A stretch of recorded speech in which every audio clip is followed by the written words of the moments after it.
What's up sa ating lahat mga katambay? For today's video ay samahan nyo ako magpagupit. Joke lang. For today's video nga ay pupunta tayong Bata at ipapakita ko sa inyo kung ano-ano yung mga binibili ko pagka pumupunta ako ron. Siyempre ipapasyal ko na kayo ng konti. Ito nga pala lagi ko pinagsasakyan at ng mga kapwa ko Pilipino pagka pumupunta kami ng Bata. Mas malakas pa yung sideline nito kaysa talagang trabaho nito sa aming kumpanya. At ito naman ang National Road papunta sa Bata. Tignan nyo naman ay pagkaluwag-luwag. One way pa lang yan. Andun sa kabila yung pabalik. Bale, Biyernes nga pala ng umaga nang pumunta ako ng Bata. Makikita nyo at pasikat pa lang ang araw.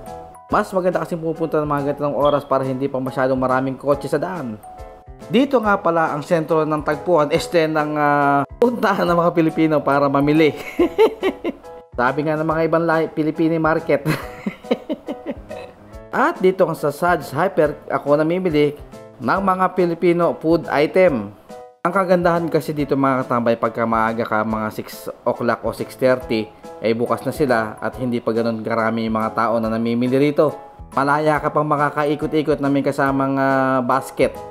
At dito nga pala yung mga meat section kung saan bumili rin ako ng pampapaitan. Pero hindi ko gagawin pulutan yun.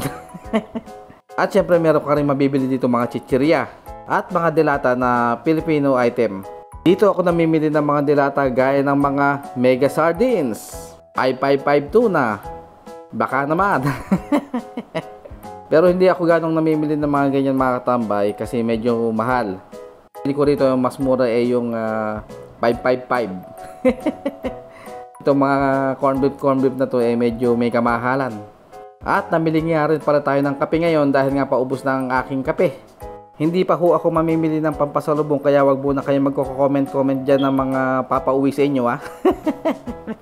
At bibili nga rin para tayo ng panlinis ng ating pangkain. Oy, hindi yan. Sabi ko yung pangkain, hindi yung kinakain. At syempre bibili rin tayo ng lotion dahil ayoko masira ang aking kutis. Parang wala naman masisira sa akin. Dati nang sira. Naghahanap nga rin pala ako ng Picascent dahil sabi ko sumasakit ng aking mga katawan. Kala ko Picascent, olive oil pala itong nakita ko. At habang nagpapalinis tayo ng ating mga isda, mag-iikot-ikot muna tayo dito at ipapasyal ko kayo. Diyos ko, minahagip naman ako magkasama at baka hindi sila tunay na Kapag ganitong mga oras nga mga katambay ay medyo maluwag pa ang daan dito, pero mamayang mga bandang alas 10 punong-puno na itong daan na to. Kaya mga gilid-gilid na yan puro bangketa yun mga katambay. Bali pa siya na natin tong isa sa sikat na mga mall dito sa Filipino area. Yung tinatawag nilang Bellagio Mall. Kaya tinawag na Bellagio Mall ito kasi dito nahuhuli mga ibang Pilipino, kaya sabi sa kanila, bigla kayo no. Nagsimula yung tawag na Bellagio. Pag ganitong kaaga hindi pa nga bukas at lahat ng mga stall dito mga katambay.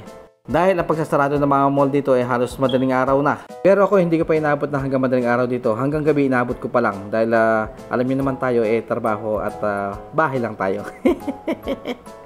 Pumunta nga pala tayo dito para bumili na ng ating ulam para hindi na tayo magluluto mamaya.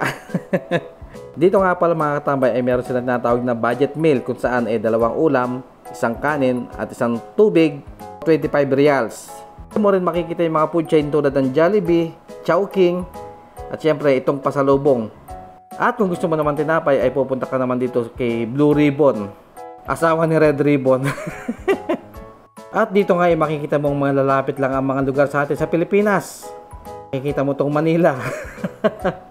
Tapos pagbaba mo makikita mo ang Boracay. Tapos pagbaba mo uli ng floor makikita mo naman dito yung Baclaran.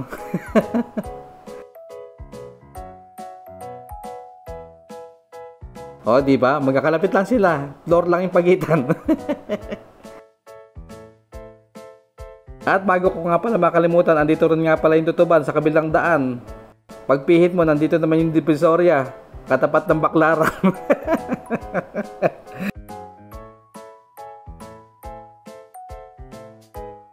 At kung gusto mo nga palang kumain ng mga almusal tulad ng lugaw, ay meron ka rin makakainan dito sa may labas ng mall. Huwag nyo nang itanong kung kanino mga negosyo yan. Sigurado mga Pilipino may-ari yan. Mga mabibili ka nga rin pala dyan ibang mga kakanin katulad ng mga puto-puto at saka syempre yung mga palabok at spaghetti. May nagtitinda rin dyan.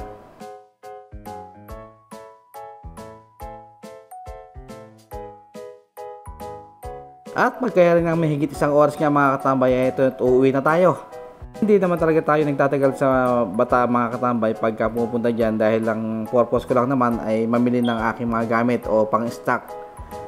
At syempre ho mga katambay, simula ho nung nagpagawa ako ng bahay o bumalik ako rito galing sa bakasyon, ay hindi na ho ako nagde-day off.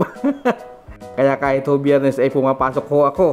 Pero hindi naman tayo nagsisisi, at dahil nakikita naman natin kung saan napupunta ang ating pinagpapaguran.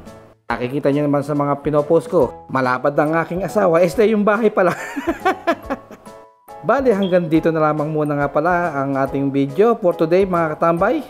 At naway lagi tayo pagpalain ng puong may kapal. See you on our next vlog. Kalas!